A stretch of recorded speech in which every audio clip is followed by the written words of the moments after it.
Welcome to the Her Voice Shines podcast, where we celebrate the power, brilliance, and resilience of women everywhere. I'm your host, Shanasia Washington. Join us as we share inspiring stories and insights from extraordinary women who have found their voice and are making a difference. Together, we'll create a ripple effect, illuminating the path to visibility and empowerment. Let's break barriers, shatter ceilings, and lift each other up. In each episode, we dive deep into the journeys of women who have turned their challenges into triumphs and their dreams into reality. Whether you're looking for motivation, guidance, or a community that understands your journey, you're in the right place. Stay tuned and remember, let your voice shine. I am back like I never left. And of course I'm biased. It's one of the best podcasts in the world. It's the Her Voice Shines podcast. I am your beautiful host, Shanasia Washington, streaming from none other than Houston, Texas. And when I tell you guys, I have had a full day here of talking to some of the amazing guests. And let me just tell you, this place is a place that I cherish deeply in my heart because we just have natural conversations. And today is no different. I have a very, very beautiful guest that's going to come to the stage and do our normal drill. Tell us her name, where she's streaming from, and we get that story. Without any further waiting time, here's my very beautiful guest for today. Hey everybody, I am Stacey Sims. I'm feeling very beautiful now, even though I'm fighting a cold, but thank you so much for that. I am coming to you from Charlotte, North Carolina, and I am a podcaster, author, speaker, and event organizer who focuses all of those things in order to educate and inspire about type 1 diabetes. So I worked in broadcasting for a very long time. I was in radio and television news. Boy, I don't sound like a broadcaster today. Sorry about that, but we'll keep the hot tea coming and hopefully the voice will kick in. And then my son was diagnosed with type 1 diabetes in 2006, and he was not yet 2 years old. So it was a very frightening and sudden introduction into a world we knew nothing about, got ourselves up and educated very quickly, but life changed. I also have a daughter who is 3 years older than my son. So the whole family had to adjust to this new diagnosis. Type 1 used to be called juvenile diabetes, but it can affect anyone at any age. It's an autoimmune disease. And I wanted to learn more. So I kept reading, I kept learning, and I started a blog mostly for my radio listeners at the time because they wanted to learn more. A lot of people know about type 2 diabetes, but there's still a lot of misunderstandings really about all types of diabetes. So I started blogging. And then when I left the radio show, I was always a real big listener of podcasts, since you had to plug your iPod into your computer and download the show. And I didn't hear a podcast about diabetes that I wanted. There are some wonderful shows out there, and there still are, but I wanted a more news-focused show that would really help me learn about my son's condition. And so I started Diabetes Connections in 2015, and we're about to celebrate 10 years of that show. It's information and inspiration about type 1 diabetes. That led me to write 2 books, The World's Worst Diabetes Mom series, which is about our family's experience with diabetes. It's memoir, advice, and humor. And in 2023, I started a new event called Diabetes Connections Presents Mom's Night Out, which is for moms of kids with diabetes and women with type 1. We do 4 events in different cities around the country, and those are full of education, technology, community, and cocktails.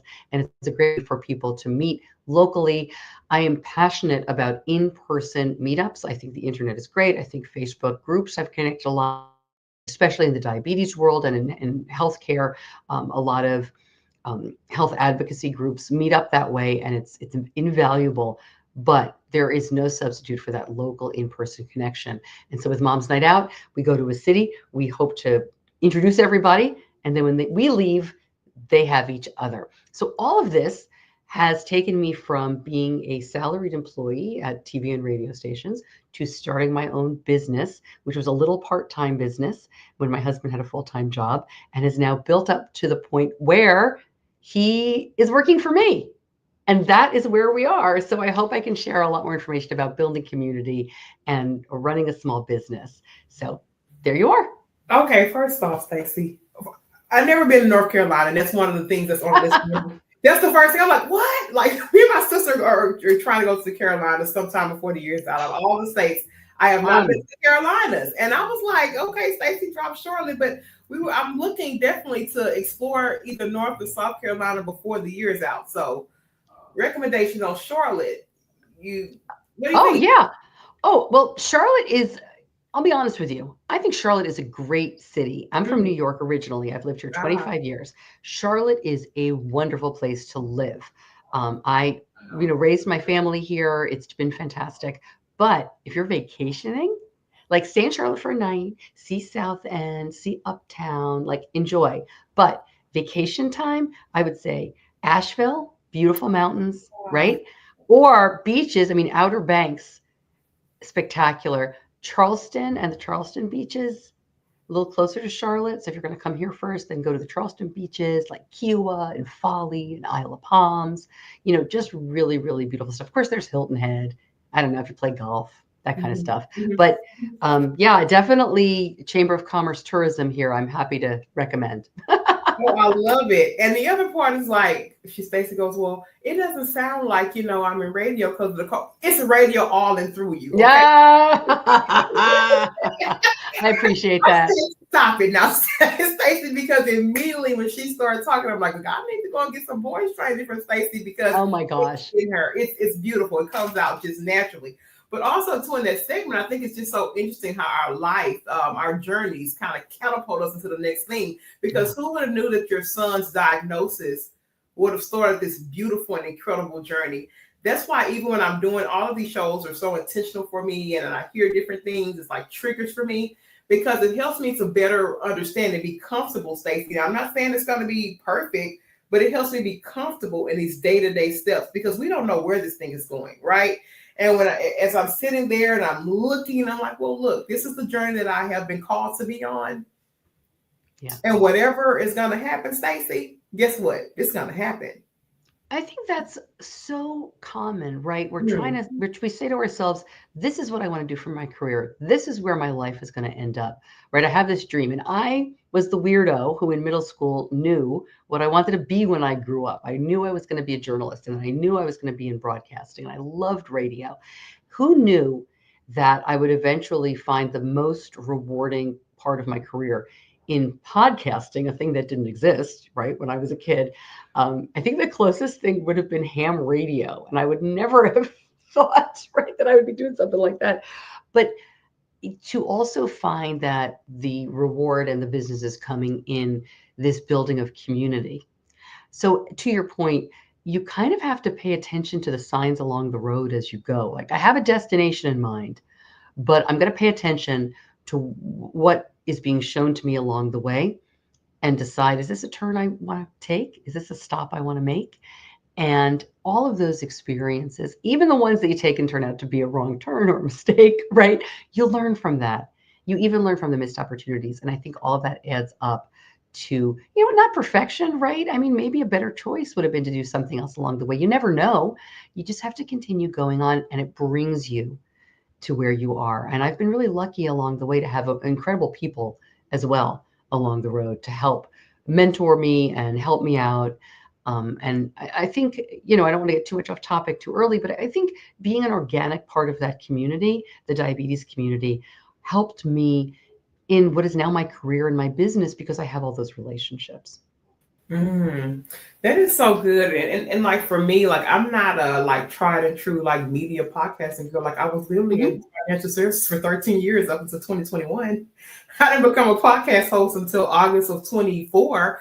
So this was not my path. I didn't think, you know what I mean? It's kind of like the quiet behind the scenes girl that just wants to get it done. But I have so much like peace and revelation, like having these conversations. Like I get to get like a fast track view of the world. Do you know how many different stories and perspectives, Stacey? I've become so much stronger and wiser. I find myself I do a lot of reading in the morning, articles, news, events, and I'll get to read and I go, I had a whole conversation with somebody about this 2 weeks ago. This happened. It's one of those things, and it's really made me just so charged. Like I've become such a better listener. I'm in a store sometimes, or I'm in a doctor's office, and I just sit and listen to all these just superhuman interactions. Yeah. And I think you don't have to be a professional Mm. broadcaster to have a podcast. I love podcasting. And I think it's, I mean, I used to kind of teach a little bit about podcasting, and I think everybody should have a podcast. And I don't mean everybody should have a weekly, ongoing, and forever podcast. I mean, I'm 10 years in. That's unusual. But if you have a business to promote, I mean, let alone being curious and wanting to learn and have conversations, that's another thing. But having a podcast that goes 6 or 8 episodes and is just out there is a wonderful way to get people to know you, right? You learn from your guests, or maybe you just have something you want to say, but it helps people to get to know you in a really intimate way. I mean, I don't need to tell you this, but audio is such an intimate medium because as you listen, you are it's just you and me, right? It's the three of us right now, really. And when you have host and guest and listener, it's just the three of us together in this conversation. Podcasting is not something like radio. It's not something where a big group of people is listening. So it's a very, very intimate medium. And it's a great way to show who you are, be your authentic self. And I'm thrilled that you're doing this. And as a host, right, I always said I was very selfish because I learned the most. I started the podcast because it was what I wanted to hear. I wanted to talk to these people. I wanted to get the newsy part of diabetes. And so it's really worked out well for me. And I think it's good to be a little selfish in that way. Oh, absolutely. Look, I'm here for it. But I think knowing that you had like that media background, like how did that play into you connecting like the caregiver stories to the industry or to like decision makers? Because now, like I'm on this caregiving side with my grand, they're elderly, so Mm-hmm. lots of doctor's appointments and different things. And I've just been so immersed since my grandfather had a stroke with all kinds of Oh, just different it just changed me, right? So knowing that you are dealing with the cause or dealing with the disease type 1, and you also too having these conversations because you have that media approach. Like, how did that kind of come about? With bridging those two spaces. that's a great question.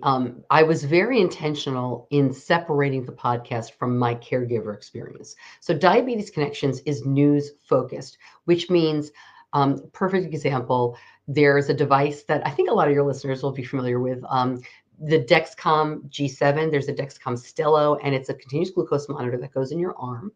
They've probably seen the Libre. It's that little circle that a lot of people wear, and it monitors your blood sugar instead of pricking your finger. So the Dexcom has been used for many, many years in the type 1 community to dose insulin. And the Libre, these are just two different brands, is now approved for the same for the last couple of years.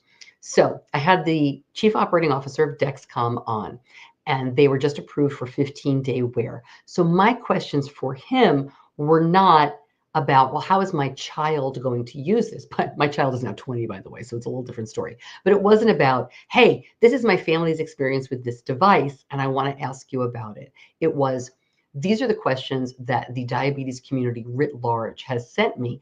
Everyone from people who have babies who use this device to people in retirement and nursing homes who use this device. Adhesive questions, cost questions. How about replacement sensors when one gets banged or knocked off, that kind of thing. Interoperability with insulin pumps. So I'm able to take those questions and bring them to the CEOs and the COOs of these companies. And I pepper in a little bit of our experience because using the device is helpful. But there are thousands of people with questions. It's not just about me and my family's experience. I will often interject. We'll talk about the family a little bit here and there, especially as my son has gotten older. I'm less concerned about privacy because I was a real stickler for that when he was younger. I wrote the blog a little bit more about my family, and I wrote the books. So I tried to really separate because I know as a listener, I don't mind hearing a personal story here and there, but what applied to you and your family and your way of parenting, especially, may not apply to me and my family. So I'm much more interested in asking these companies more about general use questions rather than very specific things to me and my son, if that makes sense. Oh yes, absolutely. I just know that sometimes those personal stories, they just kind of add a little bit of layer. 100%. Yeah, it's great to hear from It's just, yeah, I just wanted to make sure. But yeah, I definitely get it because, of course, all these experiences are different. And it's so interesting. I just sent an email this morning about Dexcom because now my grandfather with the stroke, his he had been type 2 diabetic for, of course, different from type 1, but he had been type 2 diabetic, but he was actually really healthy in terms of looks before he had the stroke, but since that time it's caused some stress on the body, so he's kind of had to go back and had a problem with sugar regulation, all this kind of stuff. So they requested that he gets on the Dexcom to kind of monitor that more regularly. So I literally just sent the email probably about 7 o'clock this morning. All right, wait. I got to give you quick Dexcom advice. Okay, so most people will say that the insertion doesn't hurt at all.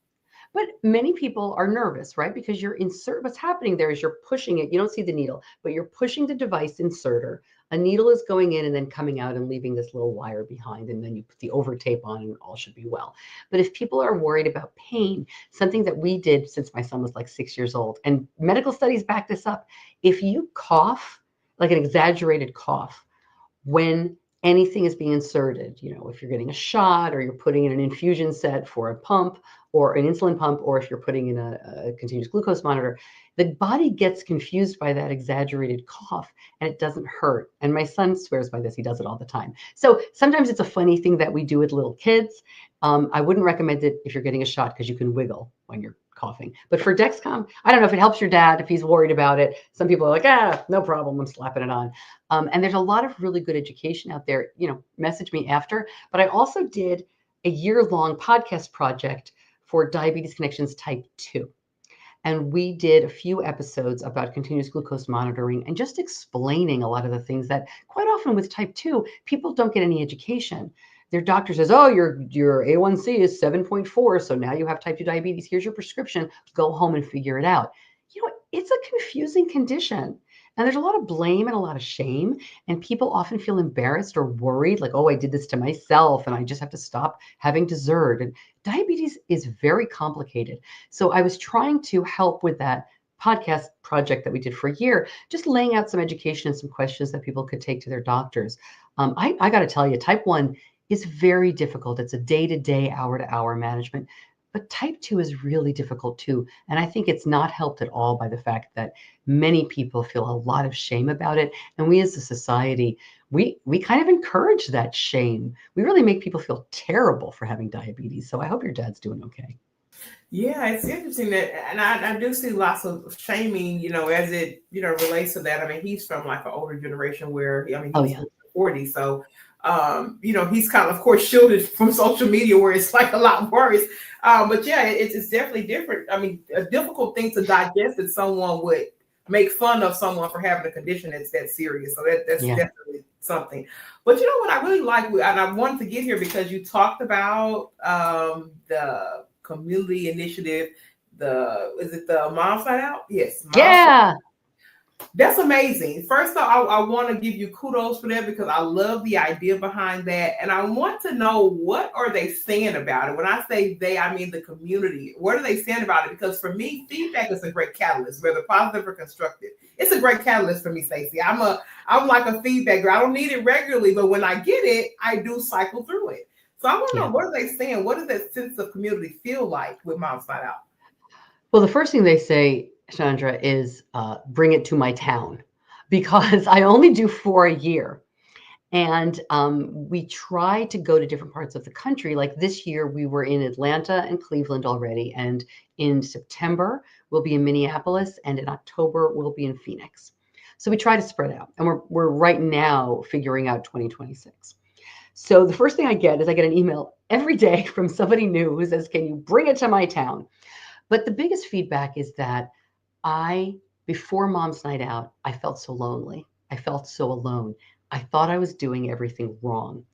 If you're not familiar with type 1 diabetes, it is a very labor-intensive condition, whether you're caring for a child or if you're an adult managing it, because you are trying to do the work of a human pancreas, which is an amazing organ. I mean, they're all amazing, but your pancreas is so precise and so intuitive that insulin, which we dose insulin either through injections or infusion, cannot really mimic in real time. It's good enough. It is good enough. But just a quick example is that insulin is much slower than food.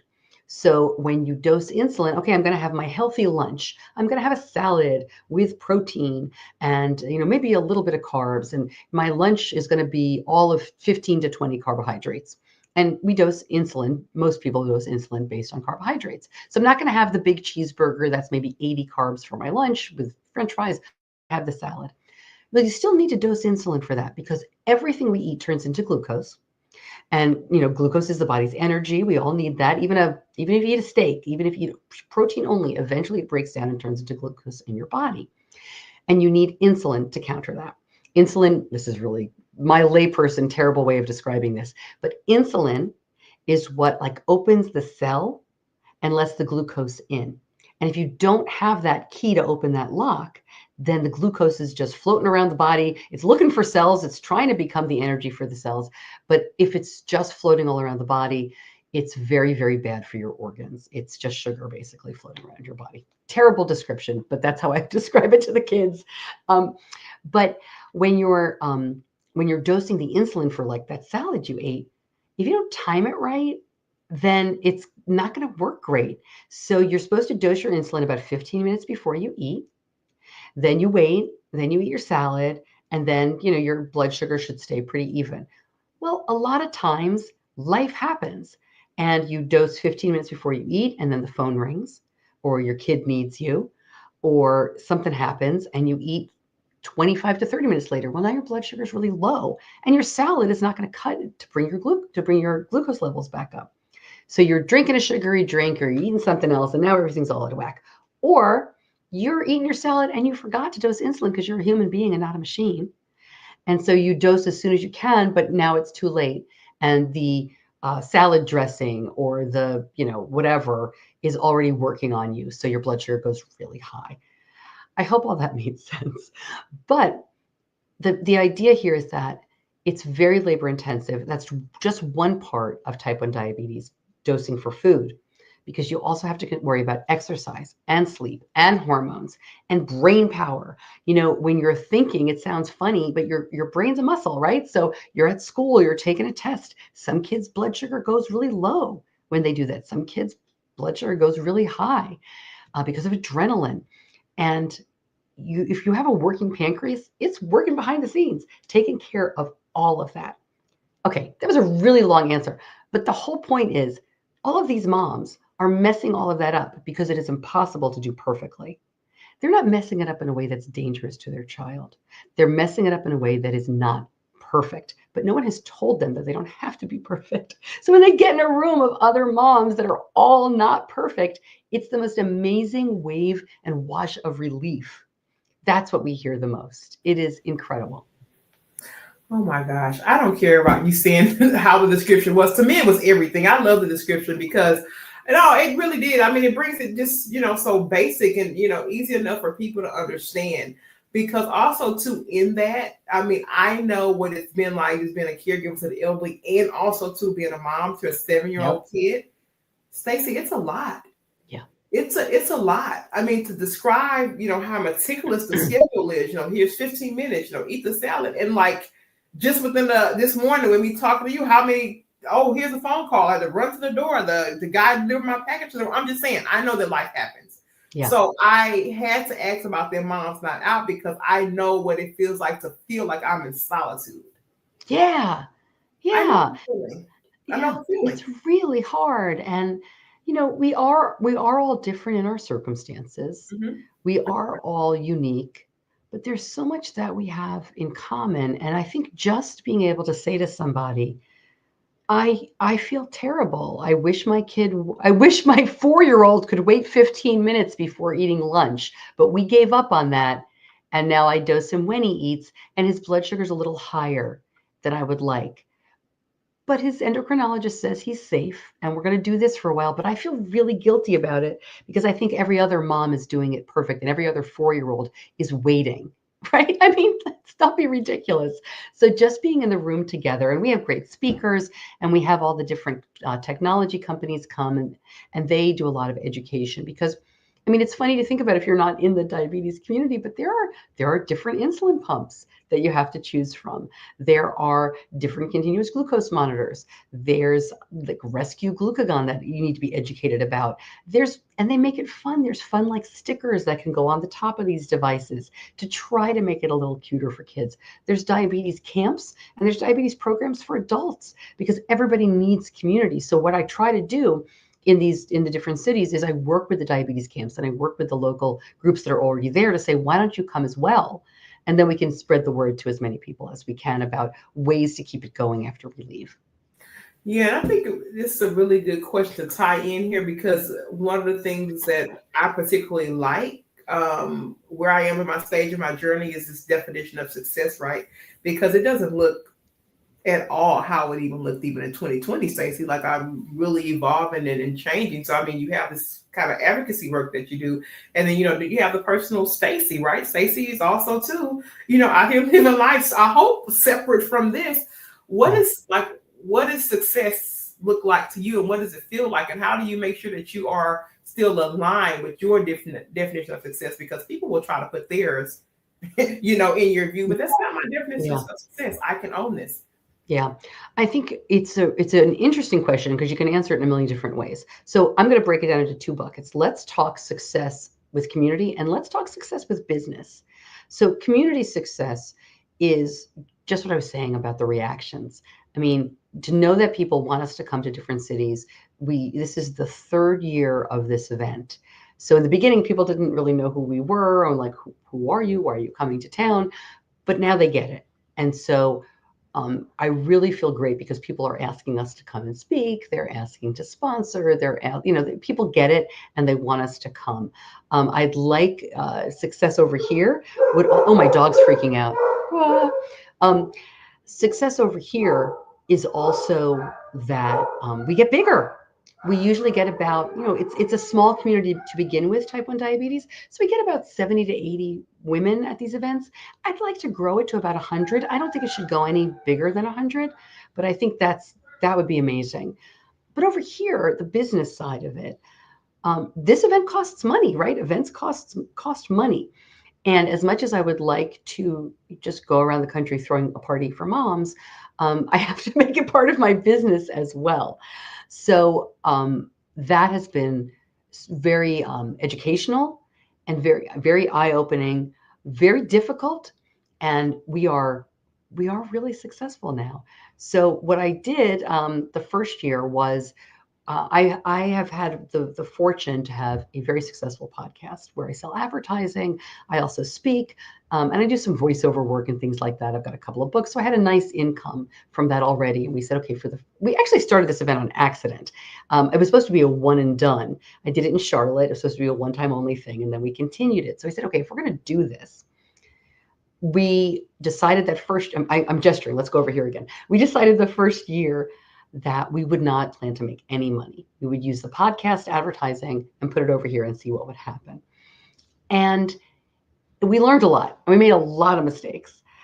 And then as sponsors learned about it, it got a lot easier. So what I mean by sponsors is the pharmaceutical companies who are trying to reach these families with insulin pumps, with continuous glucose monitors, with educational campaigns,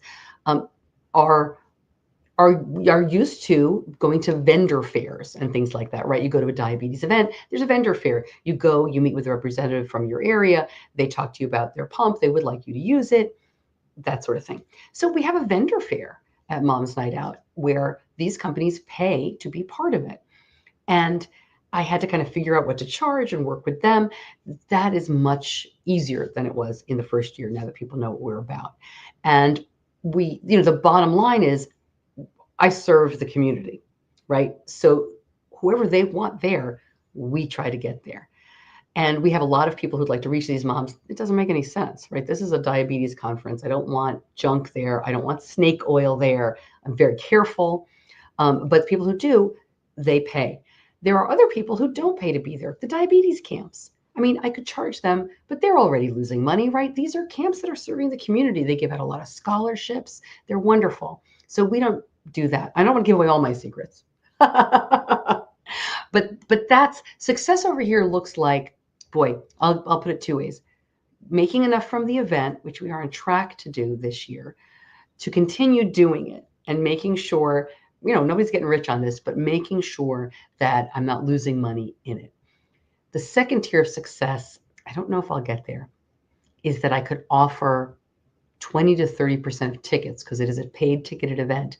I could offer 20 to 30% absolutely free. We do about 5 tickets per event that are free now for scholarships, because I'm not reaching those moms and I want to. Diabetes is an expensive condition and I'd like to be able to bring more people. So, success is just serving the community and not going broke. No, yeah, I totally get it. But I mean, isn't it a beautiful place to be though? Because you get to be this community advocate, but then you're also too bringing in, because you're right. These pharmaceutical companies and even other companies, for people who are not in this medical niche, they're looking on ways to connect with their target. So if you have a heart for community and it's something that you can do to be that catalyst, that bridge, like that's something I don't take lightly. It's beautiful work that you're doing, Stacey. So I don't know if people get to tell you that all the time, but it's absolute beautiful work. It's beautiful. Thank you. It's a beautiful thing. And I do think that you can get to that ticketed place that you want to be able to give that percentage of tickets. I think it's just really honestly a matter of time. And also too, I mean, those moms, those are your advocates. Those are your street crew. Yeah. Those are your that's your street crew. And I think the value that you bring to them just by saying, look, I care enough to hear your voice, to put these people in the room to get this thing going, because we know the crux of this condition is nothing small. I'm sitting here like this is amazing. And I think especially when you're dealing with health related stuff and it's such a expensive and heavy lifting disease. Yeah. That things like this makes the biggest difference in someone's everyday life. It made a big difference for me. I went to a lot of events after my son was diagnosed over the years. I've spoken at a lot of events. I've attended a lot of events. And so when I made Mom's Night Out, it was in the mind of, well, what do I really want? What events stuff really resonated with me?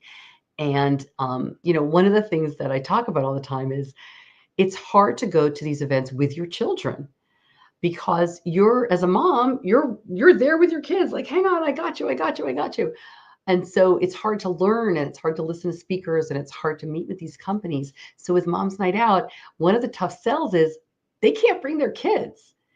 And it's tough because, you either need to have a caregiver at home, right? A partner or somebody who's going to watch your child, or get a babysitter, which, I don't want anybody to have to pay money. But it's also one of the first times a lot of these moms are away from their kids with type 1, even for a couple of hours, because many of them are newer diagnosed, like within the first 6 months who come. And their doctors will tell them, or somebody will tell them, you have to go. It's great. And it's tough, though, to leave your child in someone else's care when you're all just learning about managing diabetes. So I get that question a lot, like, why can't I bring my child? And it's because of what I learned from going to all these events. And they're always happy. They're always glad they did it. But it's always a little difficult. Yeah, and of course you need that time to plug in and get the information, be present, because even with the 7-year-old, I mean, and he doesn't have a condition, but just going places with him, I'm just a little bit overwhelmed because I'm trying to get the thing done, but I still have to be mom too. So I think it's excellent. I think it's great that you, maybe not for them, I know, but sometimes, but I think it's great that you let them just come just being mom, just I gotta do this. I'm still on mom duty technically because I'm here getting information. I'm still here being an advocate. So I'm still technically on mom duty. It's just without the actual child here with me. So Exactly. I love that. Stacey, can you believe we've been talking for 33 minutes? You make it easy. Make it easy. I'm telling you, I probably could go for like another hour, but our listeners would be like, well, what are they doing now? We get it. I don't care. I'm still going to do the rapid fire round. This is where I just ask you 8 simple questions. I mean, you just give us a couple words, a couple sentences, whatever you feel is comfortable. And we're going to cue off the rapid fire, just be about 8 questions. The first one is your morning routine. What do you do every morning to get started? What's your morning routine? I want to know. Okay. You need to know before I answer that I spent 13 years getting up at 3:00 in the morning. I did morning television and morning radio. So my routine then was as little as possible. I prepped the night before I did everything. So I would jump out of bed, jump into my clothes, grab my coffee, jump in the car, do my makeup at work, do my hair at work. Like it was ridiculous. So now that I don't have to get up at 3 o'clock in the morning and I work for myself and I've worked from home since 2015. So I get up at like 7 o'clock every day and I make coffee and I do nothing for half an hour. It's the best. It's because of all those mornings at 3:30. I wish I had more inspirational, like I meditate or I exercise or no, I do nothing for half an hour. I love it. I earned it. You earned it. Inspirational quote or mantra. Give us one of your favorite inspirational quotes or maybe a mantra you live by. Yeah. So with diabetes, I've always said not perfect, but safe and happy. Yes. And that has helped me give my son the gift of independence. Like I said, he was diagnosed at 2. He's 20. He's 100% independent, happy and healthy.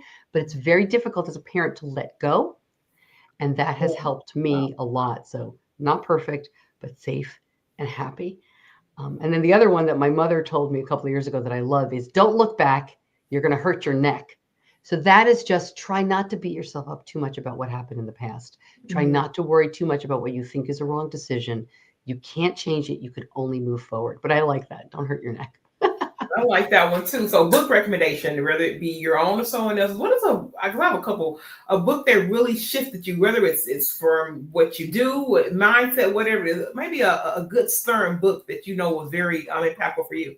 I'm going to give you weird books. I'm going to give you fiction books. Oh, okay. Because I love to read and there's a million wonderful inspirational books out there, but I'm going to give you books that are just, I don't know. The best book I read last year is called, it's going to sound wacko. It's called Cloud Cuckoo Land. And it's by the author, Anthony Doerr. He wrote All the Light We Cannot See, which many people are familiar with. But Cloud Cuckoo Land is a story about the power of stories. It's gorgeous. It is beautiful. And it will, for me, it's fiction. And it starts off really weird. It starts off kind of science fiction-y. It's not science fiction-y. Keep reading it. But it helps, I don't know, this is going to sound really woo-woo. It really helped me focus and center on the stories. You're telling stories, right? I'm telling stories. Do they ever have an impact? We don't really know. And that book was wonderful because it showed how stories are important, keeping stories, telling stories, creating stories. This is how we as humans interact. We learn, we grow. And it's just a beautiful, beautiful book. So Cloud Cuckoo Land, I wish it had a better name. Oh man, I haven't picked up a fiction in a long time though. Oh. Yeah, I haven't. So that's very interesting because I read often, and I have definitely been on this storytelling, like it's like on it. Because like I said, I've been receiving as much as I can give, but I've been receiving some really, really good ones, Stacey. And I tell people, and we talk about the selfishness or whatever, like this podcast, it literally has been fueling me. Like all hell can break loose. And I say this often on this podcast. And I come in here and it's like things are falling off my shoulders. Oh, that's great. That's great. And that's the beautiful thing about it. So thank you for sharing. I'm going to check that out because I haven't read a fiction book in a long time. Okay, let's talk self-care because self-care can get tricky for us as moms and business women and all this kind of thing. What is your go-to activity to recharge? My go-to activity to recharge. Okay, I have 2. One is still a holdover from getting up at 3 o'clock in the morning. I'm a big napper. And I know like a midday nap is really weird. For some people, like it's very lazy, and I know people are at work and they can't do that. I work from home.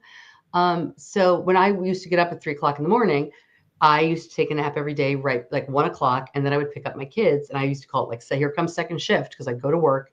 My husband owned and operated a restaurant at the time. So we never saw him. And then I would be up till like 9 o'clock at night. It was horrible. And then I'd get up in the middle of the night to go to work. So nap is a go-to. Definitely a bath. Just a bath, as hot as you can stand it. I'm recently, I'm talking about recent years, like maybe the last 2, like I've just become like a midday napper when I can.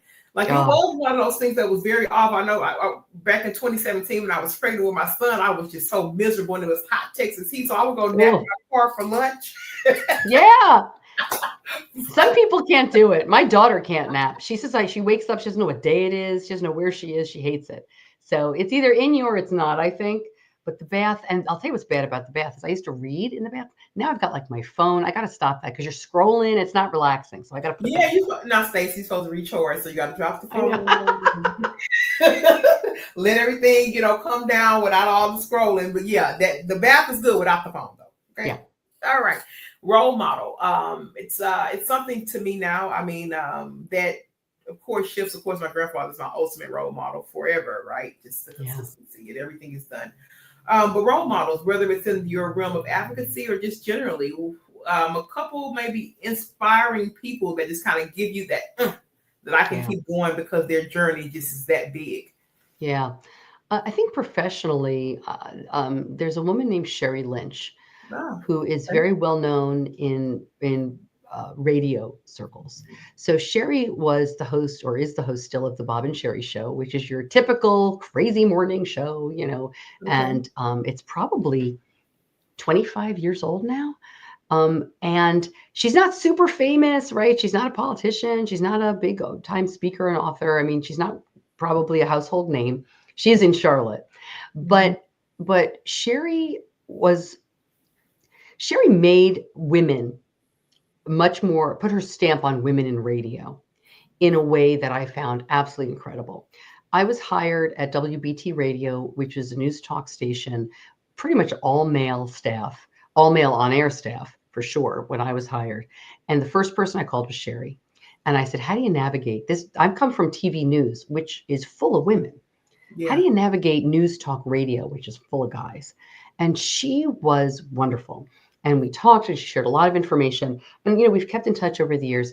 And what I love about Sherry is she was, on-air talent, but learned over the years that they needed to own that show. They were very good getting into podcasting early before a lot of radio stations. Right? A lot of radio stations still don't understand podcasting. She got in, she owned it. And I think Bob would be okay with me saying this. She led him in and was like, we got to do this, because you get fired in radio. Your radio station just says no thanks anymore. They were syndicated. Radio stations would drop them or pick them up. So they were very much at the mercy of the business. And they now have a media company and they're doing lots of shows. She just got nominated for a Webby for one of their like weird stuff podcasts that she does. Yeah. Okay, so it's great stuff. And she's very frank. She tells it like it is.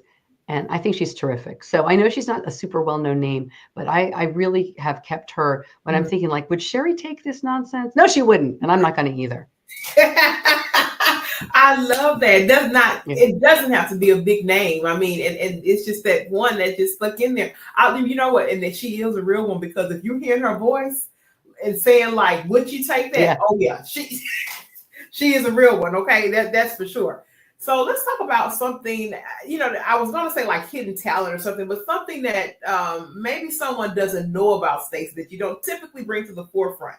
Something that you can maybe give us just a little piece of. You may not always bring to the forefront because people may see you in this particular light because of what you do.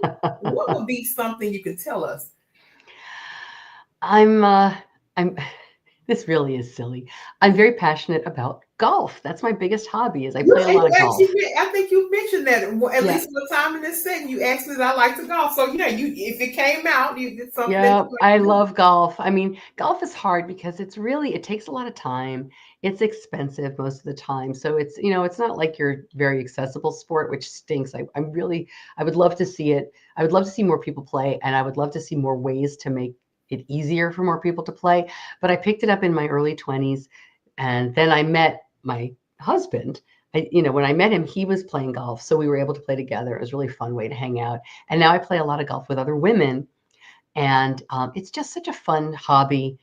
I know people can get very competitive about it, but my group doesn't. We just have a really good time. Gets me outside, gets me off my phone, and it is a bit of a stress reliever too for me. Love that. So one goal, whether personal or professional, we kind of talked about professional already, about the goal with the tickets. We talked about a little bit, but tell me something personally that Stacey's like, look, It's on the list. Yeah, I got one. What is All right. it? So I want to write a fiction book. So I've written 3 Ah. nonfiction books. One is a cookbook that I wrote years ago for charity. I've written the 2 world's worst diabetes mom books. I want to write fiction. I want to write a novel. That's on the back burner because I'm a little busy right now. But I'm going to work on that. And I'm gonna check on you because I wanted to write a children. I'm serious because I wanted to write a children's book for some time, and it would be in the fiction space. But because I've been so on the side of like nonfiction and authentic Yeah. and those kind of things, it's just like, oh, that mindset's just to get into the mindset of, writing the fiction. But yeah, I want to write a children's book one day, and it will be fictional. So that's definitely interesting. Like, so don't put it too far in the back burner, Stacey. No. It'll happen. We want to the fiction book. And this is the final one. If you could describe your journey, all you get is one single word now, Stacey. Just one single word. If you could describe your journey in a single word, what would you say? What a great question. I love these questions because it's like just one. Yeah. Learning. Oh. No, I'm going to change it. What? No, that was perfect. All right. It's the same word, but a little different. Okay. Curiosity. Yeah, it's curiosity. That is what has really guided me every step of the way because I want to learn, but I'm also curious, which I think is a little bit different. So I agree. I agree that curious is different from learning.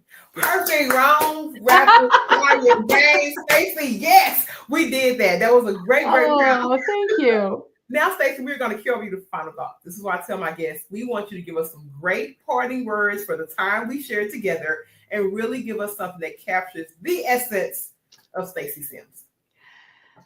I would say I end every show with the words, be kind to yourself. And I'll say that here because I think it's very easy to talk to ourselves in a negative way, in a way that we would never talk to a friend. We would never say to a friend things that we say easily to ourselves. And while saying, oh, just be kind to yourself isn't an end-all be-all to being kind to yourself, I think it's a first step to remind you. Your business may not be going the way you think it should today. Your day may not have turned out well.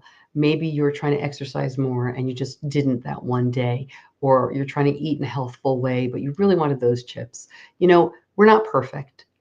So I would say really, and it sounds very trite to, be kind to yourself, but think about how you would talk to a friend if your friend came to you and said, this is what happened. This is what I did. What would you say to them? Try to give yourself that same grace because this is not easy. None of what we do, whether it's diabetes or parenting, caring for an elderly parent, making it through traffic on the way to work, life is really difficult a lot of the time in small ways and big.